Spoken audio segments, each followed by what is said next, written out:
South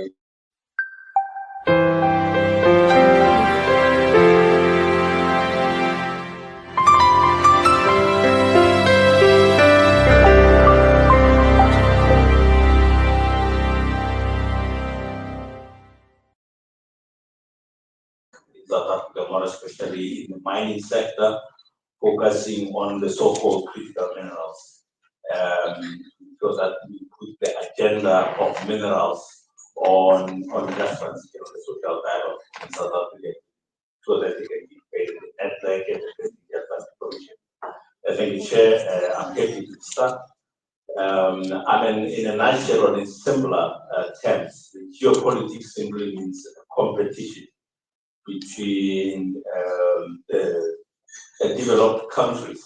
So the geopolitics of the minerals, the so-called critical minerals, are geographically spread, more especially in countries that they cannot actually refine them. And the developers are mainly based in the north, the so-called global north. And then at the moment, there is because they don't have access, free access to these minerals, they are now competing. If you look at the images of China as a competitor to countries in the global north that in the past they have actually dominated the production of minerals and other components, are now competing with China against the so-called China Road and Belt Initiative, wants to connect Eurasia with South America and Africa to land and sea and air. So we are seeing a development of new policies. For example, the European Commission's Critical Mineral Act, which I think it has made the term critical minerals more, I don't know, than it was in the past, because all of a sudden the South African mineral platinum is becoming a critical mineral. There was a time in history where our platinum production goes up. That is when the technology of those catalysts was introduced. So we have a booming economy because of platinum. Now it is declining, but it is called the critical minerals simply because these countries want to have a supply, a guaranteed supply of minerals for the development of the components in the global north.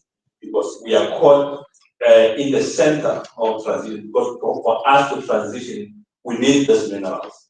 The minerals are used to manufacture cars, and producing the proliferation of Chinese cars, electric cars in South Africa, and they are used for wind turbines. The rare earth minerals are used in wind turbines, and Africa is sitting on minerals that can actually produce the lithium-ion battery.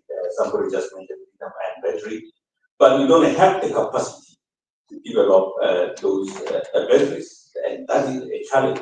So the only people who can do that is China and European countries. That is the challenge that we are facing, and we need to get out of. Because Africa alone can do that, can produce that. South Africa is sitting on the resources of manganese, which is one of the 5 elements required for that particular lithium-ion battery. Mozambique, graphite, DRC, Zambia using on nickel and cobalt, and those are the 5 minerals that actually can be for lithium-ion battery. So, like I said, we are caught in a competition in which we are not participating, and our governments really have no plans to develop that. So any person who told you that we have an opportunity to develop renewable energy in Africa will definitely be lying. There is no country in the global north that has a policy that says it's going to develop Africa. It's us who have to come together and pressurize our government, because of the individualistic borders. Everybody has an opportunity to negotiate with the individual country and have access to those particular minerals. So we have come up with that, because they are moving away from the UN SDG 17 that requires us to put our hands together and see that we resolve climate change. But then as a result now, people are using it as a competition to develop new equipment that we buy, because our, for example, in Indaba, we are focusing on transition from coal to renewables, but our transition is finance-based. We want to get money and procure finished products that have traces of our minerals in them. We have no intentions of actually our policy to benefit our own mineral. So that is the issues that we are facing, and ours is to ensure that we come together and develop governance mechanism that will ensure that we don't really have the historical problems that we experience with minerals in South Africa and Africa, as we know, the legacy of mining. So for now, I can stop there, but I will better elaborate. Go better. Thank you very much, Shannon. Taking from that, looks like Africa is caught up within the very complex geopolitical dynamics. And I want to hear from Sama. How can African nations balance the rising global demand for critical minerals with the need to safeguard workers' rights in local communities and the environment? Thank you very much, Cyrus, and greetings to everyone in the audience. So to start with, to answer your question, I'll go back to the theme for our panel. I'll try to look at tackling the challenges, because right from yesterday, as we have the AGM to the opening ceremony, there's been a word that has been repeated, the community. And even in the theological reflection that we have now, we heard that we cannot come here to say we are the voice of the voiceless, because as civil society organization, our theme has been power to the people. And that's why we're hearing Amanda Awetu. In Bemba, we say Amaka Ubantu, because if we continually come and sit in the audience, we are basically sharing the challenges that we already know, but we are not coming up with a solution to ensure that the communities that we're talking about begin to engage. When we talk about, it's a sad story about the accident that happened in October, because it just reminds us of what is happening in many other African countries. In Zambia, we've had same cases at Senseli where a lot of miners died. We could not even account for some. We've had a lot of accidents happening, and almost every day it is the story. So I want to begin by saying, for us, we are a local NGO working in rural Zambia. And the first time that we attended the army, we came with children. Because as we are talking about the critical mineral and energy transition, we are saying it will not be just if we don't address the issues of human rights. So as we are talking about Zambia, we are talking about Congo. Already there are about 40,000 children working in the cobalt industry, which is child labor. But those children don't even have the space in this platform. And when we talk about issues of the energy transition, it is basically coming from the climate change perspective. Because we are saying we've got global warming, we've got issues of reducing the carbon emissions, basically the degree to 1.5. And one way we're going to reduce that is to transition from the use of fossil fuels to the use of renewable energy, whereby we stop using cars that are diesel and petrol powered to electric vehicles. We stop using electricity, which is powered by coal, to using solar. And also we harness the wind energy. So what that is doing, it is presenting an opportunity for Africa. Why? Because if we could manufacture within the African countries, already we are talking about the collaborations. It is going to give us an opportunity to grow our economies. Already we are being told that Africa has got a significant share of the global minerals. We've got about 92% platinum, there's about 56% cobalt, 54% manganese. I'm coming from a province where almost everywhere you go there's manganese. So if we have these minerals, what is the challenge? Where is the problem? So the challenge that we are talking about is as civil society organizations, as change actors, how much are we communicating with the people that we are calling artisanal and small-scale miners? So when they are called informal workers, what are we doing to shift from them being informal to being formal? So in most African countries, you find that the scenario that we have, where there are investors, mainly foreign investors, it is commercial mining, well organized, they're decent jobs. The government gives them attention because they are the revenue drivers. They are very significant, I call them key partners. But where the local people are trying to benefit from their minerals, one, there's no information. So they're going to start mining without any mining knowledge. They don't have geological information, they don't have the financing capacity, they don't have environmental knowledge. So you're going to find people working in hazardous conditions. And again, as civil society, we have seen the environmental impacts. So we are looking at how are we going to help the local people to benefit from their minerals, but doing it in a way that is sustainable and also not bringing other problems, because also where there's informal mining, we are finding issues of child labor. So you will find that as civil society, maybe we are not looking at how do we bring into our education curriculum the issue of mining, so that the people that we are talking about, the local communities, the artisanal small-scale miners, are not just going there for trial and error. They are mining, and when there is no minerals, they will leave the trenches open. The same is happening with other maybe licensed mines. So you find that, like where I'm coming from, recently we had a case of pollution. It's not just affecting the environment, but also the health of people. In Chingola recently, there was an accident where emissions were acidic acid was released in water for Chabanyama River. So the minister went there and said the people should not drink water in this river. So they will be supplying water, but there's also biodiversity. There was fish that died. The same Chingola, you find that there was a heritage area called Hippo.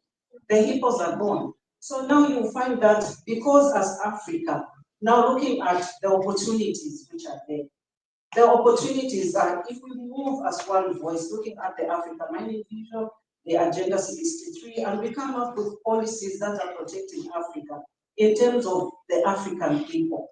What do we call as decent jobs for the African people? Can we have universities that are taking in people regardless of the education background? Because our education is meant to believe that only a person with a grade 12 certificate, a PhD, can be in the university, or maybe someone who has qualified a certain standard can be in the university. You'll find that the local people are cut off from accessing information which they need to transform. And then again, we look at how are we protecting our heritage? Can we have mining in the forest? Can we have foreign investors come and do mining in a national park? Can they do mining near heritage sites or where there's a river? So you find that we are not putting in place policies that are protecting the local people, but rather we're putting in place policies that are meant to bring in the foreign income. But then again, when we get that foreign income, it is going back to paying our debt. So I'll conclude by saying that we need to look at this issue from a human rights-based approach, because if we look at it from the human rights, business principles and guiding principles on human rights, we are going to find that the community will be protected. They will be aware of their rights and they will stand up for themselves. We also have the issue of legal representation. Where I'm coming from, there's a mine about 11,600 square kilometers. These are people who have lived there and they call it ancestral land. They don't even have any form of paper to show for it, because they never expected that in future someone will come and say, you don't belong here. So those people face displacement. So now if they understand their rights, they'll be able to come out and speak for themselves. But also the people who are in mining are elite. So if they threaten them with legal cases, who is going to represent them? So again, that is where you find that the communities are standing on their own, they don't have legal representation, they don't know all these concepts that we're talking about, because almost every month there will be a new concept, which will start from local level at regional level, but it will hardly trickle down to the community. And so the policy gap starts not only at implementation, but also at formation. The people are not involved. They don't even know what this transition is and what we are talking about. Even the question we are asking, critical for who, we also need to ask ourselves. Is answering this question critical for us or also for the people that are right in the communities where mining is taking place? So for now, I'll end here, and as I wind up, maybe if I'm given another opportunity, I'll talk about the opportunities that exist and the innovations that we can bring to the energy transition for communities to benefit. Thank you. Thank you very much. Yeah, there is pointed out a very important point about not only having policies and laws in place, but also effectively implementing and enforcing those policies. That requires a strong institutions to be able to enforce the laws to protect people and their land.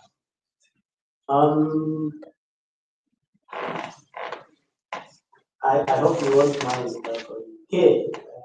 That's how everyone. So, given the raising global demand for critical minerals, there are different views and perspectives on the fast tracking, licensing or permitting for critical minerals. In your view, is this compatible with meaningful stakeholder engagement that about? And does that allow effective due diligence of the companies that are being operating in Yeah. Thanks, Thomas, and hello, everyone. Before starting, I will say a few words about Publish What You Pay, because some of you don't know it. The first thing, I come from Madagascar, and I hope this thing is Madagascar, because every year I keep coming to the army, I keep asking, where is Madagascar? We're part of Africa, being outside of it, but yeah, that's me. So Publish What You Pay is, it's the widest platform, a group of civil society organizations and grassroots communities that exist for more than 20 years, and we are really striving for communities to benefit from their natural resources. And we've been known for pushing for transparency and accountability in the extractive minerals, extractive industry, accountability in terms of revenue transparency mainly. We've been standing also for a cleaner and fairer energy future, and now we are going to launch our 5-year strategy until 2030, which really puts communities at its heart. So that's why I totally agree with what Nsama outlined. We need to put communities in the heart of business, because it's still a business. For the moment, it's profit before people, and we have to reverse it. And that's what we are standing for. So, in our view, a just energy transition doesn't have to leave anyone behind, but for that to happen, we need to have strong safeguards. So now coming to a question, Silas. Fast tracking, that's a word that we are hearing a lot these days, like we are in the midst of an era of critical minerals boom. Critical for whom? That's the question as well, because we know that producing countries are most of the time left outside the value chain, they are standing at the bottom, only receiving peanuts from that industry. This has to change as well. So, in the heart of this boom, some are wanting to fasten the process, to maybe fasten the profit as well. Well, in one hand, that may be a good thing. Some will argue, that fast tracking will accelerate the process and really, accelerate the energy access in some countries and maybe accelerate the transition. But once again, we have to be here. We have to be critical. There won't be any transition if there is no access first. That's one thing. And most of our countries in Africa, I don't know for yourself, but in Madagascar, access to energy is like the first closed door for the moment. We cannot transition yet. We're still in the dark. That's one thing missing. So I think that acceleration will be illusional if you don't have access first. And then, in my view, it really poses significant risks in terms of people concentration, in terms of, free, prior, and informed consent. We are all aware of this. In the conventional meaning of mining already, as it is in a perspective. So if we go in fast tracking those licensing critical minerals, we risk greater damage, I would say, for our communities, greater risk for their voices not to be heard in a proper way. So this is really something which is dangerous, I would say, without proper framework and without proper safeguards, procedures in place. So yeah, we can think of it, but we need to take proper measures for really ensuring that people's interests are really taken into account. And here I'd like to say that we need to keep in mind as well the rights for communities to say no.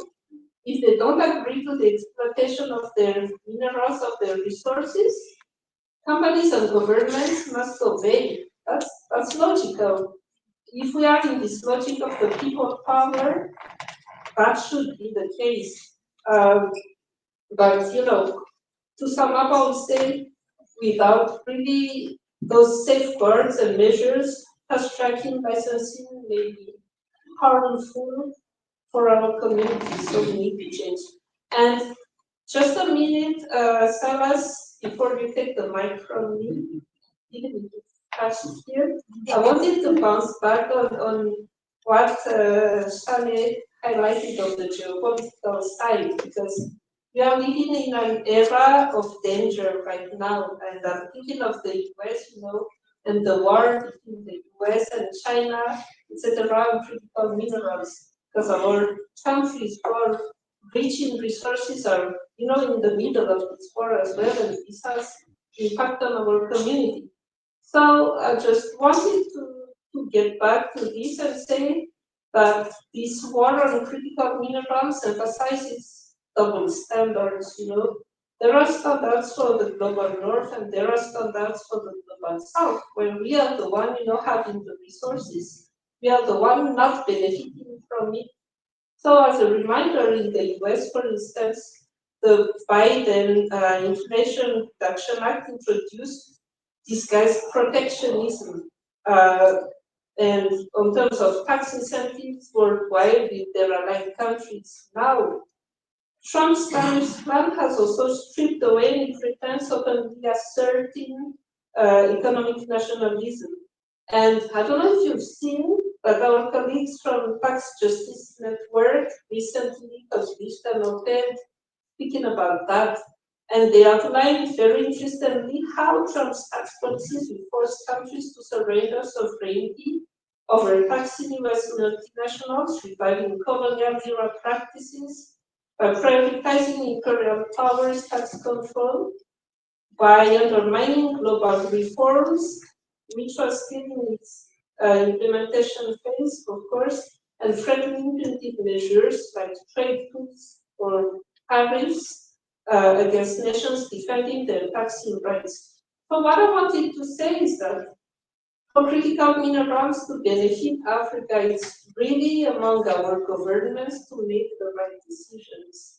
And we have to claim for our place, for our seat on the table of those negotiations and see what fits us, what really suits our populations, our communities, and claim for what we deserve. And this goes not only in terms of policy, for ensuring decent jobs, technology transfer, creation of value chains, but also about trade.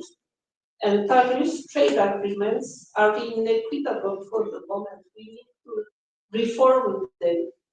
in depth, and we have to put trade rules which benefit us, and we have to work together across the continent and try to find a way to embed this small growth in the continent. Thank you. Thank you very much. The last point about really African countries working, collaborating to address this challenge, especially to navigate global geopolitics beneficially, I think is very, very important. But there are also growing global initiatives around addressing social, environmental, and governance challenges. So, and there is concern like this is becoming a fatigue for those who are actually supposed to implement ESG standards. So, Shane, what is your take on fatigue? Is it necessary? And how to reduce fatigue? At the same time, make sure that those ESG standards are actually effective in protecting, society.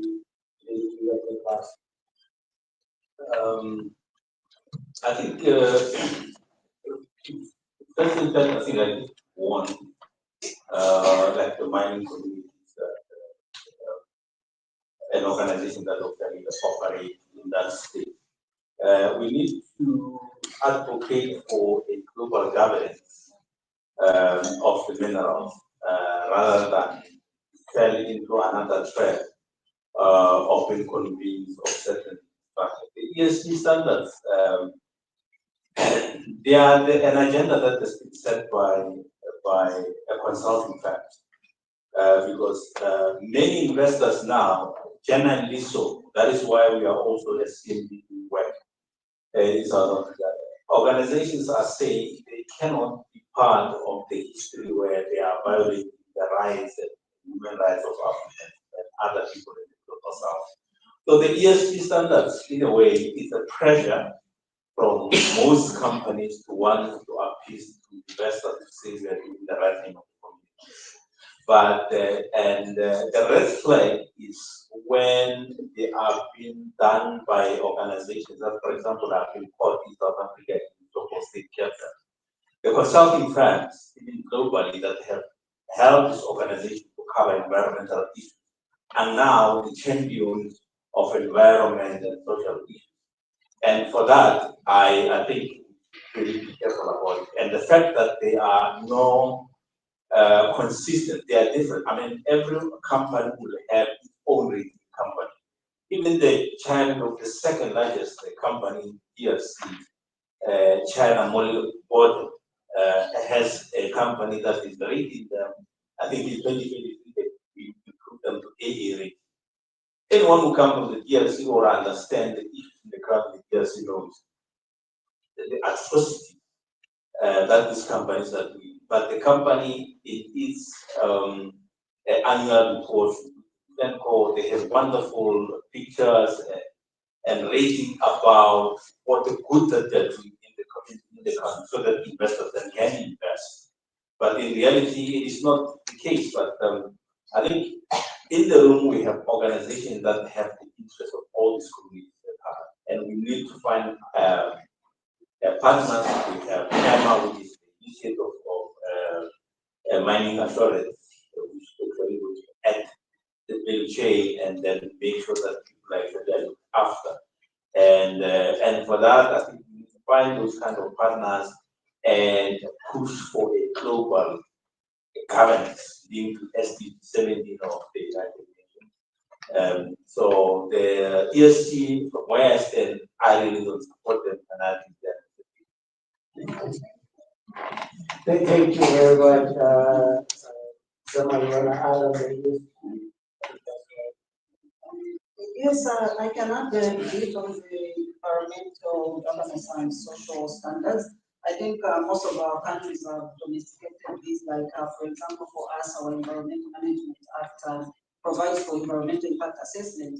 And within this process is a very key component of public hearing. This gives an opportunity for the communities to understand what type of development is coming.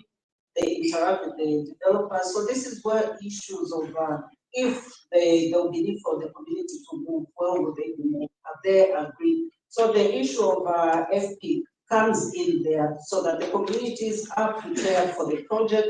They can agree or disagree at that stage. But again, we are finding that most of these policies are just like decorative documents, and on the ground they do not work. So you find that because the multinationals or the developers come with a certain favor from our governments, they can skip a process and it will not be a problem. Because if we have the environmental report or the environmental social impact report, it is very easy to hold the developer accountable because you just go back to what they have put in place and what they have agreed. So again, for me, I think we are looking at two groups of people here.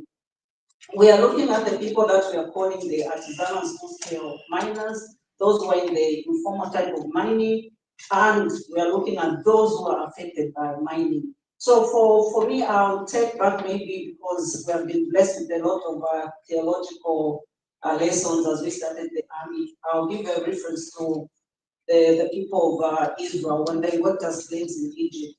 If freedom has got no transition or plan, if there's no investment in the plan for freedom, it will not be appreciated. So when the Israelites left Egypt, they rebelled because they thought they were better off where they are coming from. They were able to eat, and now they didn't see where Moses was taking them because there were struggles. So even for the artisanal or I'm trying to avoid illegal miners because calling them illegal has already brought a lot of discrimination. So the informal miners, if we are going to fight for their freedom, but we have no plan for them, they will not appreciate it because why they are in that situation already is because they're getting something out of it. For them, they are seeing that if they can go underground and get a block of copper, they will sell and have something. So if we go in as civil society and say, can we do everything by the book so that we protect your lives and you have decent jobs? If we don't have a plan, it will not be appreciated. So for those who are affected, as we are speaking as civil society organizations, our leaders have also met here in Cape Town. They are also meeting for the Africa Mining Indaba. This is where they're signing contracts with the people that will come back and violate the rights of the communities that we are talking about. But we are not there, we don't know what they are talking about. So we feel that accountability should start with our leaders from the platforms that we have. What is the African Union saying about protecting the communities? What is SADC saying about protecting Southern Africa? Because if we don't have this commitment, that is why you see that most cases are taken to the international court for a community to be compensated. It will go maybe to a European court. It will not go to an African court. And lastly, the opportunities that are there, there is a collaboration. For example, we've got the Lobito corridor. There is also an MOU signed between DRC and Zambia with America for the EVs. And also we've got concepts like vital remediation, which we can use to repair the degraded land, but also provide entrepreneurship for the communities because they can plant trees, which they can sell to the mining companies to help repair their land and use it for agriculture. Thank you. Thank you very much.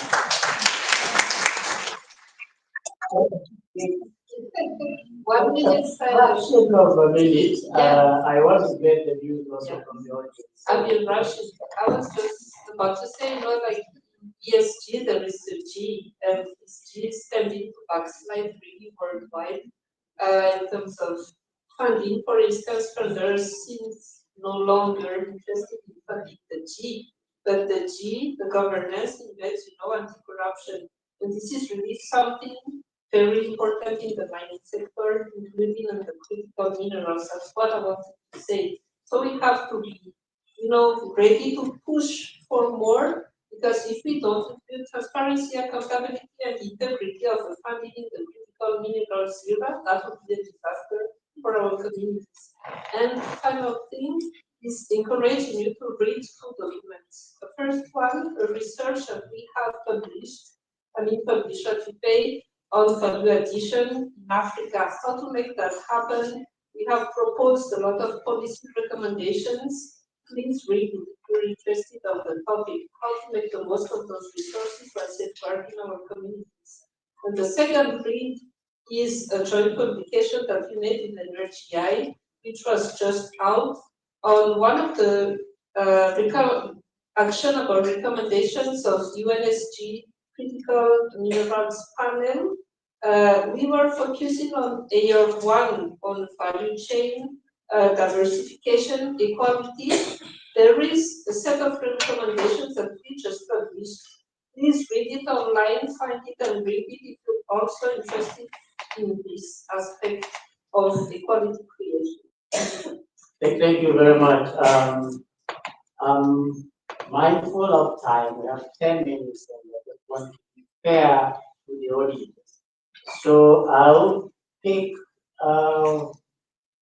one question from my extreme left, and then the middle, and then my extreme right, and then I think we should be able to wind that up.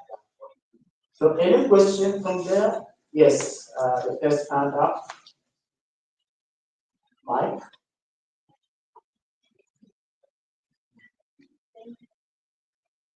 Thank you very much for the opportunity to give my comments. Firstly, thank you very much to the panel. My name is Anisha Pagano from Western Science. So we are one of the largest ESG rating companies globally, the largest ESG provider in the world for Africa. And so it was very interesting to hear about the greenwashing, the brownwashing, the greenwashing that everyone is talking about today. What is important out of this is that Africa has to use the data to actually determine the pathways. Without the data, we actually flying blind. And what we've seen in South Africa, as well as we cover quite I think over 9 countries in Africa with ESG data, that most listed companies or issuers are not taking the data seriously. They are greenwashing, and I think a lot of the participants spoke about the data being presented or the information being presented as if they are doing really good things for communities, as well as they're doing good things in the mining industry and as well as in the environment. But the truth be said, most of these institutions, we have over 1,000 issuers out of 2,000 issuers on the African continent. Less than 30% of these issuers actually project their data correctly, show the accuracy because it's a point-in-time data, or the data is not depicted in the right format. There's a whole lot of narrative in terms of saying that they're doing good things, but not reporting the empirical information so that you can actually start planning forward. Now, when we developed this model, it's using AI and machine learning. When we started showing this to the rest of the world in terms of the data that is sitting in Africa, most institutions internationally, including asset managers, did not want to use the data. They said, let's use proxy data of the global north to basically showcase Africa. And this is extremely important, especially for this particular. Excuse me. Can you make the intervention short because I already have time? So if you have a question to ask, then we can have a conversation about that very important point. But let us have a conversation after. Sure.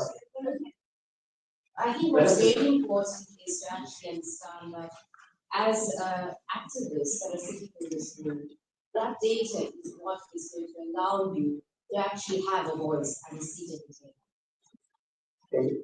Thank you. So the question of having data, evidence-based, yes, sir.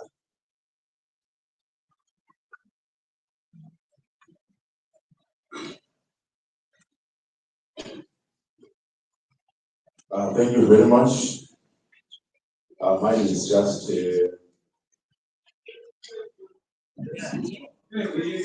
just an appreciation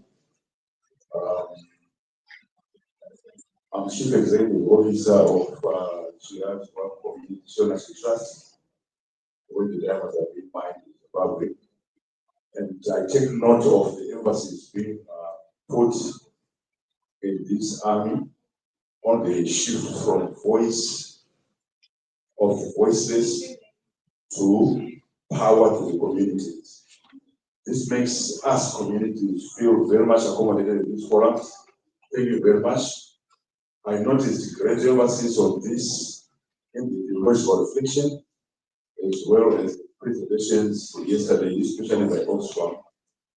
I would like to applaud, especially our supervising CSOs, particularly Stella and Energy, for serving this role.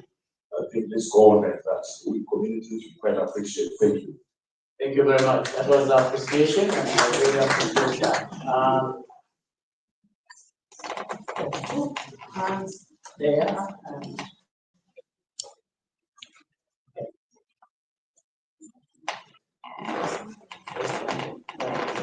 My name is Fabian from PRC. When people are really experiencing geopolitical competition around access to critical minerals. I think yesterday, Dr. Cloud mentions the Lobito corridor, which is one example of that competition. So my question is, how to ensure that African leaders can understand that geopolitical competition and act in terms of collective and collaborative ways in the continent. Because we have been analyzing how African countries are dealing with Western countries, with China, different ways. Yes, is an example when you have China, you have Western companies. So how we can make African leaders understand those issues and ensure that they can act collaboratively, regionally or continentally. We have the African Mining Division. What are African countries which are implementing this? That's the first question. The second question is about the FPIC. This is a key question about the rights for community to say no. My question is, what kind of reforms we need, social and legal reforms we need to make this effective at community level? Thank you. Thank you very much. Overflow. Temporary delay. That is the last question, then we'll come back to the panelists. Check, I'm told that there's a question in the overflow room, and apparently they are part of this conference, and they've been left out. Sorry. There's a hand in the overflow room. Oh, the overflow room. Oh. Yes. Good afternoon, colleagues. My name is Brown Mutawa, and I need to declare my interest that I'm not part, I don't come from the archives, so as a young chap who's new and representing the youth, I have just two uninformed questions that I would like to ask. One is, I am told that 60 to 70% of our bodies is occupied by water. And it is interesting that in all the critical discussion that we had on water is not considered to be one. And I am told that mine is one of the companies that are polluting the water system. Whether you talk of atmospheric water from the rain, you talk of our rivers, or you talk of aquifers. Excuse me, please, can you pose that question directly and ask who wants to respond to that when we are running out of time? Okay, the question is, could possibly one of the panelists just indicate water resources as one of the minerals? The last one would be, we have that Admiral Mitchell Chabalala is in the room, and I'm told that she recently went to the leaders Salvio with Traore, and one would love to know what discussion we have around the issues of critical minerals and how. Thank you very much. Thank you very much. Very last. Bear with me. I know there are many questions. The lady in green. Thank you very much.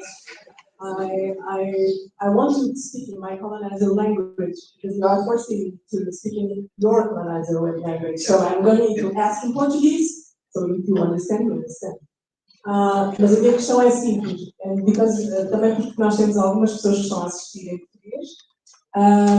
Quantas comunidades é que já tiveram a oportunidade de usufruir destes benefícios que nós estamos aqui a dizer? Vários exemplos que não são usufruídos em lado nenhum, mas não nos preocupa que não temos muitos exemplos de comunidades que não fazem parte das decisões, que não são informadas previamente. E agora, com esta questão de transição energética, estamos todos muito agitados com isto, mas a questão também é que nós não fazemos parte, como a sociedade civil, como a sociedade civil geral africana, não temos esse peso nas administrações. Então, se não nos preocupa esta situação de não termos um exemplo, pode ser a minha ignorância, é a primeira vez que eu estou aqui, mas eu gostaria de saber se há um exemplo de comunidade que conseguiu tudo isto que existe em mecanismos de leis e que nós nos podemos inspirar nesse exemplo. Obrigado. Obrigado.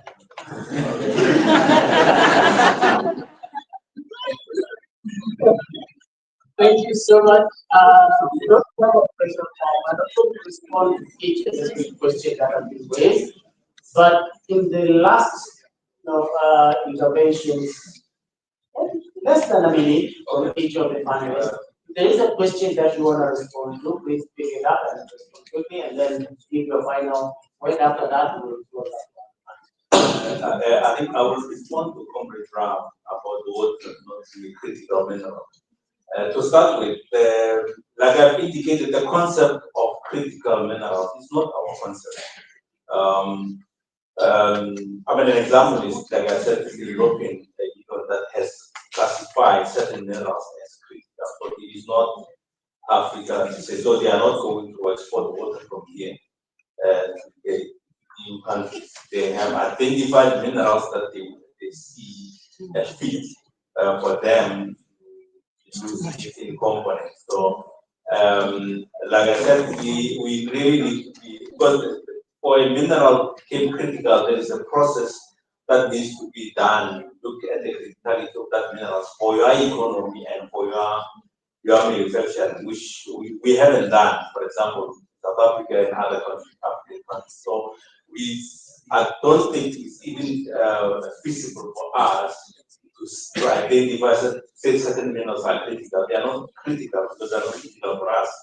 They are critical for those who classify them as critical because they have intentions for them.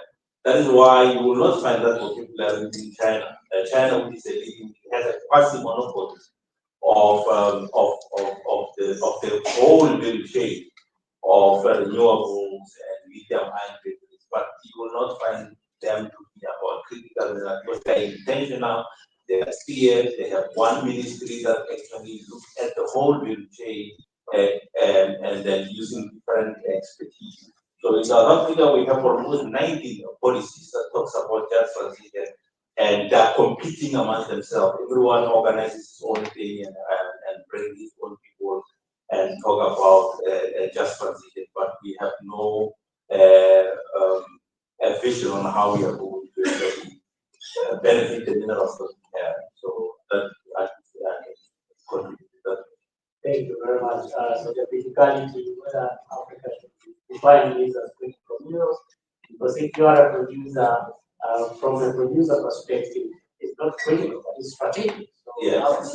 One could think about whether these resources, how strategic these resources are, because if you are a producer, you don't just supply anything. Yeah. I'd like to speak very briefly on the two questions from our colleagues. It's not that our rulers don't understand, everything at stake around the deals, the geopolitics, etc. They perfectly understand it, but they choose to ignore them. That's just the thing, I know, and this is my really critical opinion, if you want. And they are aware of everything, but they choose, they come, they choose to go with those countries who are going to oppress us because of vested interests. What is the solution? It's for the people to organize really and to reverse the power. This is how I can see it. But on the continent, not just in one country. And there are ways for doing so. Once again, our reports on value chain. That's something.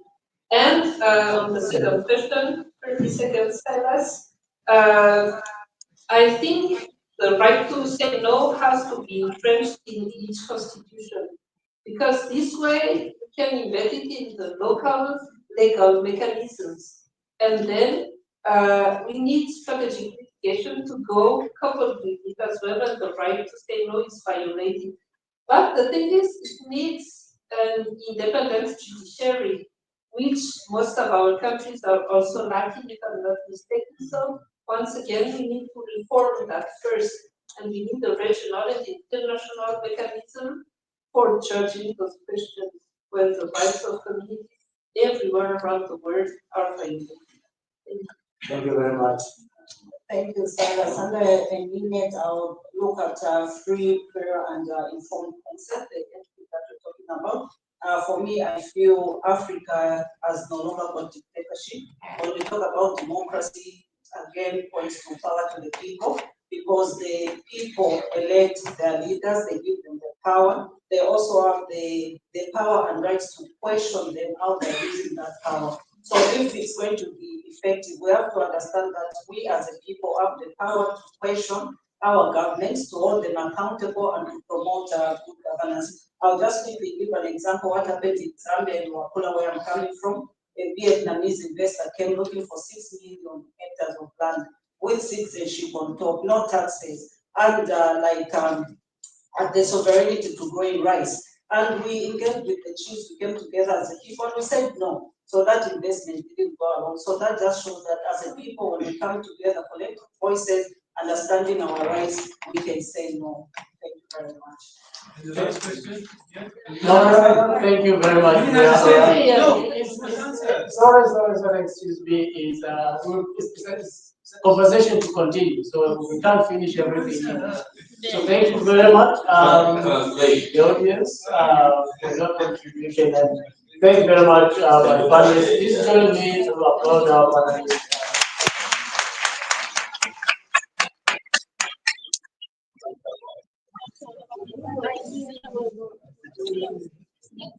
Thank you so much, Silas, and the rest of the panel for that insightful conversation. I know there's a lot of contributions within the group. There's a lot of questions that need to be asked. I'm sure you can engage with the panelists over lunch, as we're going to be breaking off for lunch. You can find time for those engagements to happen. We apologize, there isn't enough time to ask all the questions that we would like to ask and to make all the contributions we would like to make, and we'll try and make that adjustments to ensure there's more time for engagement. So we have come to the end of the morning. It's been a very inspiring morning. Are we here? Thank you. We have come to the end of this part of the day. It's been very inspiring. And as announced earlier, right from lunch, we will go into the idea lab. So I'll quickly run you through. We will quickly run you through the idea labs that we have after lunch. So from here, we'll go down to get the group photo. The volunteers outside, they're wearing blue t-shirts to guide you where we're going to get the photo. And then from the photo, we will have our lunch, then go straight into the idea labs. So we have a lab being hosted by the Zimbabwe Coalition on Debt and Development, ZIMCOD, Transparency International Zimbabwe, Green Governance Zimbabwe, and Center for Natural Resource Governance, as well as SAPSIM. This lab is being hosted in Central 1, and the title of the session is Beneath the Surface, Exposing Inequality and Human Rights Abuses in Southern Africa's Natural Resource Governance Sector. We have another lab being hosted by Trust Africa, And the title of the session is Amplifying African Voices, Advancing Accountability and Economic Justice. It will be held in Queens 1. And then we have another session being hosted by AFRODAT on African Mining Vision, A Government on the Right Track. This will be held in Central 2. We have another session being hosted by the Stop the Bleeding campaign on community storytelling, advocacy owners to owners of the natural resources. This will be in Central 3.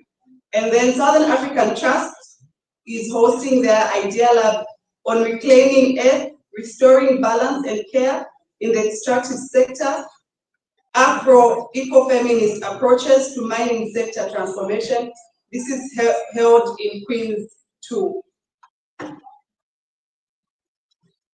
And then we have the final session by Haki Rasi Limali, which will be held in Harlem, in the Harlem room, Alternatives to Oil and Gas for a Sustainable Energy Future in Africa. So these are the idea labs that we have. When you come back from lunch, you'll be able to see outside. They should be beamed out there for you to be able to know which room to go into. I just want to recognize also the presence of our online participants. I think we've had 50 people so far. We haven't forgotten about you. We know you're out there, and thank you so much for joining us. So please, we can break off for, I'll announce the idea labs for tomorrow. We can break off for lunch, but first let's have the photo taken. Thank you.